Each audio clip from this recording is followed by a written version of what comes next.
Bonjour à toutes et à tous, bienvenue sur Grandeur Nature. Dans cette relativement courte vidéo, j'aimerais vous présenter et vous parler un petit peu de mes projets printemps-été 2020.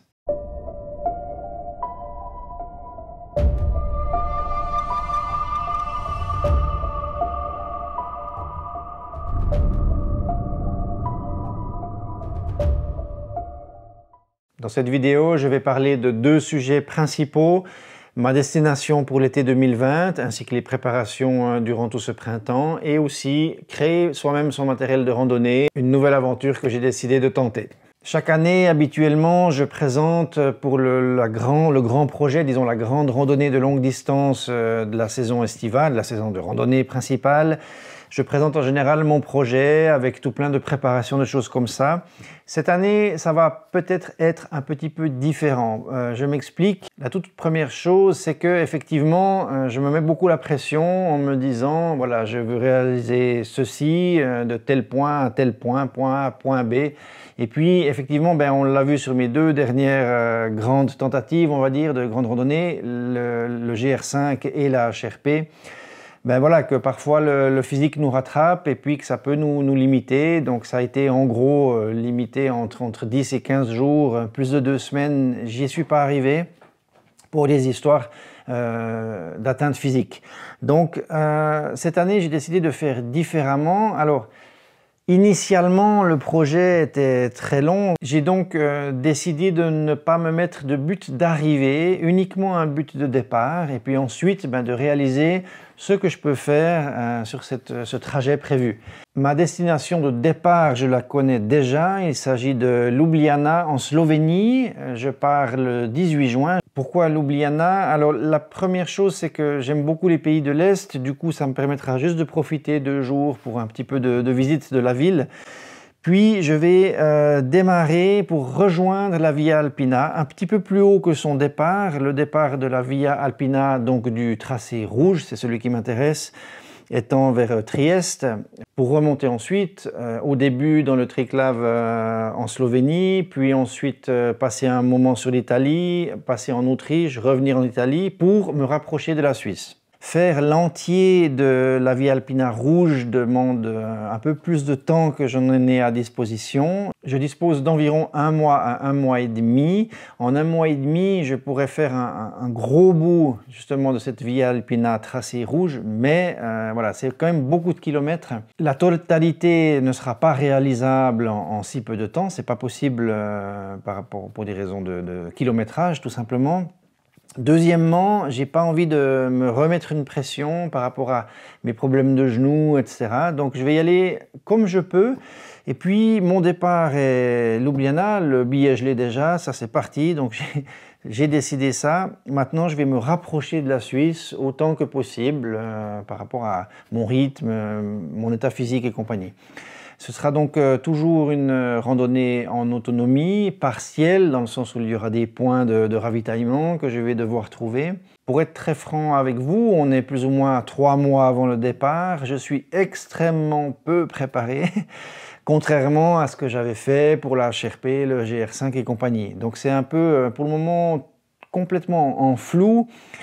J'ai pas de cartographie préparée, j'ai le tracé de la Via Alpina que je connais, j'ai accès à des cartographies en ligne, mon tracé sur mon smartphone. Je pense ne pas partir avec de la carte papier parce que là ça fait encore plus que la HRP. Si je voulais vraiment faire, disons, entre guillemets, je ne veux pas dire ce qui est prévu justement, mais ce qu'il y avait dans l'idée de base, ça veut dire de partir de la Slovénie pour revenir en Suisse, on est en dessus de 1000 km, donc ça fait quand même une belle trotte. Donc c'est une grosse inconnue, c'est vrai. Je voulais vous la présenter, cette inconnue. Vous pourrez la vivre avec moi dans mes questionnements, mes soucis, mon manque peut-être de préparation. La HRP était quelque chose déjà un petit peu sauvage si on veut, mais j'avais quand même une bonne préparation. J'avais regardé plein de topo-guides, de cartographie, de choses comme ça. Et là, ce sera un petit peu différent. Maintenant, c'est des milieux quand même que je connais bien. C'est de la moyenne à haute montagne, mais version randonnée. Pas alpinisme, Donc c'est quand même un milieu dans lequel j'ai l'habitude d'évoluer. Maintenant, si j'ai sous la main une possibilité de m'orienter avec une cartographie, qu'elle soit digitale ou papier, avec les marquages des chemins, l'appréciation qu'on peut avoir avec l'habitude de la météo, voilà, tous ces renseignements qu'on sait qu'on va devoir chercher, je vais quand même pouvoir me débrouiller. Par contre, je n'exclus pas que je prenne des faux chemins qui me fassent des rallonges ou voilà, où je dois rebrousser chemin. Ça, c'est fort probable même. Je vais par contre tout de même faire les vidéos, on va dire, traditionnelles, la liste de matériel, ce que je prends avec moi, ce que j'ai prévu comme tracé plus ou moins. Je vais vous parler de tout ça. Maintenant, certains d'entre vous vont peut-être se demander pourquoi je ne retente pas la HRP. Donc l'année passée, j'ai dû l'arrêter après 2 semaines sur blessure. Pourquoi je ne recommence pas la HRP ou ne continue pas depuis là où je l'ai quitté? Alors, j'avais envie de le faire. En fait, c'était initialement prévu. Puis après, je me suis dit, j'ai pensé à vous aussi. J'ai alors pensé que c'était peut-être plus intéressant de voir quelque chose d'autre plutôt que d'avoir HRP 2019, HRP 2020. Voilà, une répétition, juste un copier-coller entre guillemets. Même si j'aurais changé le tracé, ça aurait été, disons, vraiment voilà, la HRP de nouveau. Donc je me suis dit que elle était là, il n'y a pas de souci, c'est pas grave. Je vais donc vous présenter quelque chose de différent, de nouveau, à découvrir ensemble. Et puis, je pourrais éventuellement l'année prochaine terminer cette HRP ou la recommencer. C'était plutôt dans mon idée de la refaire de bout en bout avec un tracé différent. Comme annoncé précédemment dans l'introduction de la vidéo, je me lance dans un nouveau projet. Je suis en train de travailler sur la création de mon nouveau sac à dos. C'est vrai que j'en ai déjà pas mal, j'ai des différentes versions, différents litrages, et puis j'aurais voulu cibler une espèce d'intermédiaire. Donc j'ai le Nero, dont j'ai fait des revues détaillées, qui est un sac plutôt petit, minimaliste, ultra léger, avec une capacité de 25 litres sur le compartiment intérieur. Puis ensuite j'ai des sacs plus gros qui sont litrés, présentés à 60, 62 litres et compagnie, qui sont en fait des 50 litres de volume intérieur du compartiment principal. Et puis je me suis rendu compte qu'avec mon matériel, en étant en autonomie, par exemple en portant de la nourriture entre 5 et 1 semaine de réserve dans le sac à dos, j'avais besoin d'un peu plus que le Nero, de moins que le Ark Hole, dont vous trouvez aussi une revue ici. J'avais besoin d'un volume intermédiaire. Donc j'ai chiffré ça à 40 litres environ, qui est pour moi un idéal. Maintenant, j'avais réfléchi à différentes solutions. J'ai été voir Superior Wilderness Design, j'ai été voir Mountain Royal Designs. J'avais aussi pensé au Arc Blast de Z-Packs. Enfin voilà. Mais de nouveau, c'était de nouveau un investissement par rapport à des sacs que je voulais construire dans un tissu étanche, donc en Cuben ou quelque chose de similaire, en X-Pack ou des choses comme ça. Donc, ça me refaisait un investissement de 300 et plus avec l'importation, la douane, etc. Voilà. C'est clair que dans l'absolu, je pourrais très bien me dire, je prends mon Ark Hole, il est léger, il fait 780 grammes, il est beaucoup trop grand, mais justement, j'ai pas trop besoin de me soucier, il est super confortable, tout va bien, super. Par contre, voilà, je suis une personne plutôt créative, j'aime créer de mes mains. Dans ma vie, j'ai travaillé le bois, le cuir, enfin voilà, des choses manuelles que j'aime faire. C'est donc par passion, et puis surtout par intérêt, que j'ai décidé de commencer à m'intéresser, à regarder des vidéos. Il y en a beaucoup aux États-Unis, beaucoup de personnes qui font leur propre matériel. On a aussi Grande Loutre qui démarre des projets, un super projet d'ailleurs que je vous conseille de suivre. J'essaie de mettre un lien dans la description en bas, qui lui crée beaucoup. C'est vraiment super. Et puis surtout, je me suis rendu compte que dans ces différents sacs que j'avais à choix, j'allais donc quasiment en acheter un, mais je butais toujours sur quelque chose. Sur une marque, c'était la ceinture, le report de charge qui ne me plaisait pas. Sur l'autre, c'était l'absence, par exemple, de rappel de charge. Ou alors certaines options, bien qu'il y ait des options à choix, c'était super, mais ne me convenaient pas. J'aurais, par exemple, un critère, je ne voulais pas une grande poche principale extérieure en filet, je voulais quelque chose en tissu. Enfin, voilà, il y avait plein de petites choses qui faisaient que j'arrivais jamais à réunir toutes les conditions pour me décider à cet achat final. Il aurait fallu en fait prendre certaines parties chez chacune des marques pour les mettre ensemble. Et c'est là en fait que tout à coup j'ai eu un tilt. Je me suis dit bon, ok. Ben, fais-le toi-même, quoi. Ton sac, fais-le toi-même, au litrage que tu veux, avec toutes les fonctions exactes et les emplacements des choses et tout par rapport à ta corpulence, tes désirs, le choix des tissus, des machins, etc. Tout. Et puis, voilà, maintenant j'ai commencé à bien réfléchir, parce que ça veut dire investir dans une machine à coudre, investir dans du matériel, des tissus, etc. C'est fait, c'est une chose faite, donc j'ai commencé à chercher, à me renseigner, à voir les machines à coudre industrielles, c'est des prix stratosphériques, hein, on est vers les 1500 € au minimum pour une grosse machine industrielle. Le problème c'est que souvent on doit passer en fait différentes couches de tissu, de nylon, de sangle, etc. Ça devient vite des choses assez épaisses, assez difficiles. Le tissu en lui-même du compartiment principal est très fin, mais les attaches et les rencontres de plein de couches peuvent faire que ça devient vraiment compliqué. Et puis, ben, c'est un métier, hein. Coudre, c'est un métier. Être couturier, couturière, c'est vraiment un métier en soi. C'est difficile, c'est compliqué, c'est complexe. Voilà, comme chaque chose, le travail du cuir, du bois, voilà, on a besoin de capacités, de connaissances, d'expérience, et puis je n'en ai aucune dans le sens où par rapport à la couture pure, tout ce qui est mercerie et compagnie, j'ai pas vraiment d'expérience. J'ai un tout petit peu d'expérience, disons, de construction, parce que j'ai fait des carquois en cuir. Enfin voilà, j'ai quand même travaillé un petit peu des choses, mais des choses assez utilitaires, des fourreaux pour des couteaux en cuir, j'avais fait à l'époque, enfin, tout ce qui est archerie, le tissage des cordes, voilà, différentes choses manuelles que j'ai toujours aimé faire. Mais en machine à coudre pure, pas vraiment d'expérience à part ce que j'ai appris à l'école. Voilà.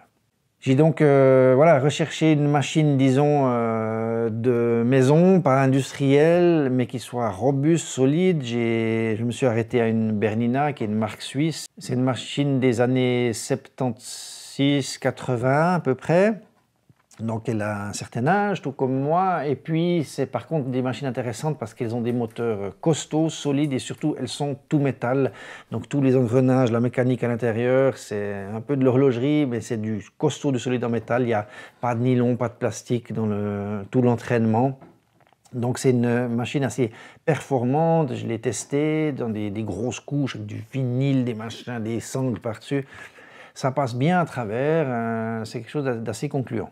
Pour le moment, je suis en plein test, en pleine réalisation, en plein dessin, croquis, je me fais des patrons, je fais des tests de montage, et puis ben, j'en suis pour le moment ici à réaliser un sac papier, un prototype pour voir un petit peu cette construction. Là, c'est juste assemblé au scotch et à la graffeuse pour voir un petit peu la distribution des choses, rien oublier. Surtout, ce qui m'intéressait moi, en faisant ça, c'est de réfléchir à l'ordre de montage, parce que ça paraît tout con, mais ça ne l'est pas, de loin de là.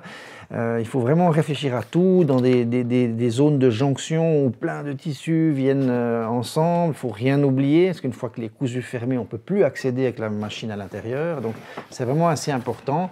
Et puis de regarder les mesures, les litrages, mon dos et compagnie. Donc celui-là est le premier jet que j'ai fait un petit peu avec mes premiers patrons. C'est un prototype, on voit ici la poche extérieure en tissu complet, les poches latérales, bretelles, formes, etc. Mais il va déjà plus ressembler à ça parce que j'ai déjà vu pas mal de soucis, de choses que je vais faire différemment. Ça va donc beaucoup évoluer et puis c'est surtout quelque chose de super intéressant. Quand on aime créer, quand on aime faire des choses avec ses mains, de réfléchir, voilà, c'est génial à faire, j'aime beaucoup. Donc il y a la structure, le montage, la couture. L'étape suivante, ça va être de réaliser la version 2 en Tyvek. Donc là vraiment je vais coudre à la machine cette fois pour avoir un premier jet avec un tissu qui réagit mieux, parce que Ça, c'est très cartonné, c'est bien pour faire des patrons, des dessins, mais voilà, c'était juste pour voir en gros à quoi ça pourrait ressembler, si ça jouait mes mesures et compagnie, mais c'est plutôt la couture pure qui va me le dire. Donc je vais faire un premier projet en taille vec, parce que bien sûr, il faut que je m'entraîne un petit peu avec des tissus qui coûtent pas cher, des choses qui ressemblent, qui glissent, comme le Dyneema ou ces nylons, comme ça, hein, qui glissent l'un sur l'autre. Coudre sur du coton, c'est beaucoup plus facile, parce que ça reste bien ensemble, ça glisse pas trop entre les deux membranes, entre les deux tissus. Et puis, il a fallu aussi voilà, que je me penche sur les différents tissus. Donc là, on a par exemple un exemple d'une surface de Dyneema, donc de la fibre cubaine. C'est quelque chose qu'on trouve en différentes qualités, en différents grammages, deniers, compagnie, etc. Donc voilà, j'ai commandé pas mal de tissus, du light skin, du DCF, du X-Pack, du nylon, du Cordura, enfin dans tous les sens possibles, avec des grammages différents. Ça va me permettre de faire, avec ce que j'ai maintenant, plein de sacs, mais surtout de voir la texture, de me décider finalement. Donc je vais faire une espèce de mix, bien sûr, entre les zones avec très forte abrasion, les zones plus légères et compagnie. Voilà, c'est une grosse aventure, c'est un énorme investissement, parce qu'il y a eu la machine, les tissus, donc voilà. La seule chose que je peux répéter, et je l'ai toujours dit, c'est que quand on regarde les prix des sacs à dos, souvent les personnes disent chez Zipax, waouh, le prix, etc.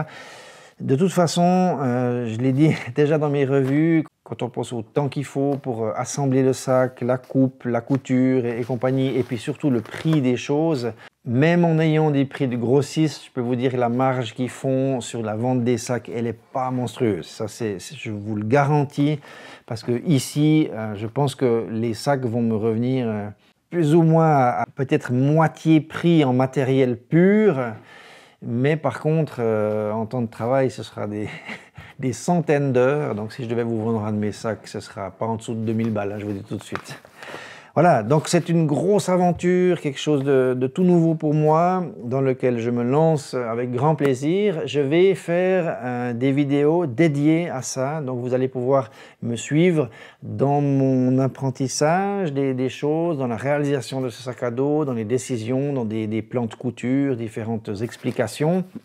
Maintenant, je ne suis pas professionnel, je ne suis pas couturier, donc ce sera plein de fautes, etc. Mais le but, c'est pas de faire une méthode de création de sac à dos, de matériel de randonnée. Le but, c'est simplement déjà un but uniquement personnel à la base, c'est me faire mes choses à moi, dont j'ai envie.